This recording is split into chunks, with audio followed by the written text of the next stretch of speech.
आइए अब मध्य प्रदेश शासन की ओर से उनके प्रतिनिधि के तौर पर मंडप में, जैसे मुख्यमंत्री जी आए थे इन बेटियों का मंडप पूजन करने, आज विवाह के अवसर पर मध्य प्रदेश सरकार की ओर से बागेश्वर धाम के अत्यंत लाडले श्रीमान राजेंद्र शुक्ला जी सपत्नी की यहाँ पधारे हैं इन बेटियों को आशीर्वाद देने। हम आग्रह करते हैं कि वे भी इस अवसर पर अपना शुभाशीष इन नव दंपतियों को प्रदान करें। श्रीमान राजेंद्र शुक्ला जी, जोरदार तालियां बजाकर उनका अभिनंदन करिए।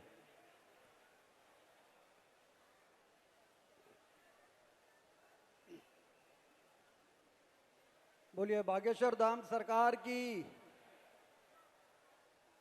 आज इस भव्य कार्यक्रम में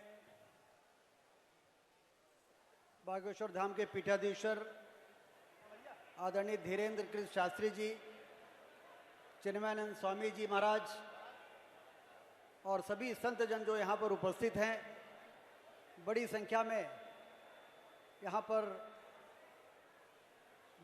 माताएं, बहनें, नौजवान, बुजुर्ग और 300 बेटियां जिनकी हाथ को पीला किया जा रहा है।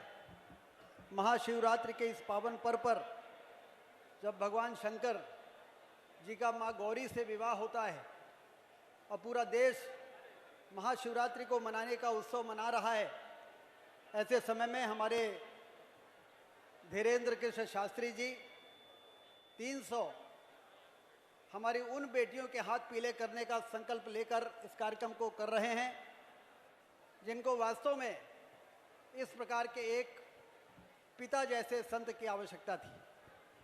हम लोग कभी कभी बड़ा आश्चर्य करते हैं कि इतनी कम उम्र में बागेश्वर महाराज जी इतने बड़े बड़े काम कैसे कर रहे हैं।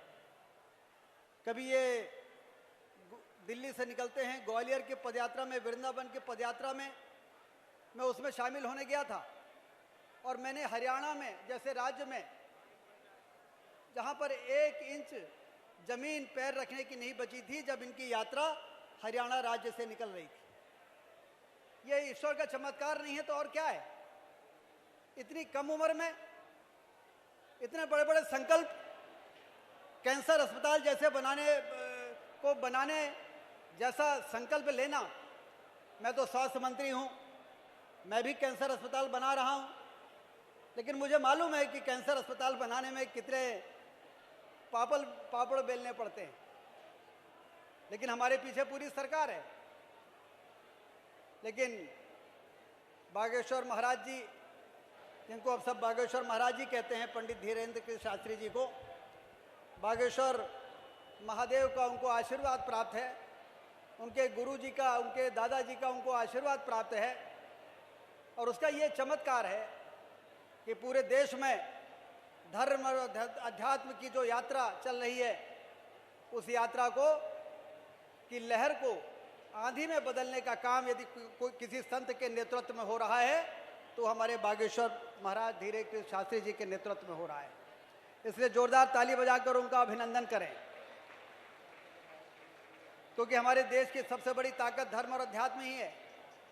धर्म और अध्यात्म मजबूत रहेगा तो भारत एक दिन विश्व गुरु के स्थान पर पहुंचकर दुनिया का नेतृत्व करेगा, और जब भारत नेतृत्व करेगा तभी दुनिया में शांति की स्थापना होगी। इसलिए आज के इस अवसर पर बागेश्वर महादेव से हम लोग यही प्रार्थना करते हैं कि उनको स्वस्थ रखें, उनको इसी प्रकार से सक्रिय रखें, जिससे कि मानव जाति के कल्याण के वो जो बड़े बड़े कार्य वो कर रहे हैं, वो आने वाले दिनों में बहुत दिनों तक इस देश की सेवा करेंगे और सनातन की सेवा करेंगे। वो जितने स्वस्थ, जितने प्रसन्न रहेंगे, जितना आशीर्वाद उनको मिलेगा, तो भारत एक बार फिर से अपने पुराने स्वर्णिम काल को प्राप्त करके दुनिया में विश्व शांति की स्थापना पर अपनी महत्वपूर्ण भूमिका निभाने में सफल हो सकेगा। एक बार फिर से मैं उनका बहुत बहुत अभिनंदन करता हूं और एक बार फिर से आप सबसे निवेदन करता हूं कि दोनों हाथ ऊपर उठाइए और दोनों हाथ ऊपर उठाकर हमारे पूजनीय धीरेन्द्र कृष्ण शास्त्री जी का जोरदार तालियों बजाकर उनका अभिनंदन करें, जोरदार उनका स्वागत करें। और जो नवयुगल दाम्पत्य सूत्र में उनके प्रयासों से आज परिणय सूत्र में बंध रहे हैं, उनको भी महाकाल भगवान बाबा महामृत्युंजय चिरोलनाथ स्वामी सभी का आशीर्वाद उनको प्राप्त हो, ऐसी ईश्वर से प्रार्थना है। बहुत बहुत धन्यवाद। हम सब सौभाग्यशाली हैं कि इतने बड़े भव्य आयोजन में शामिल होने का सौभाग्य उन्होंने हम सबको प्रदान किया। बहुत बहुत धन्यवाद।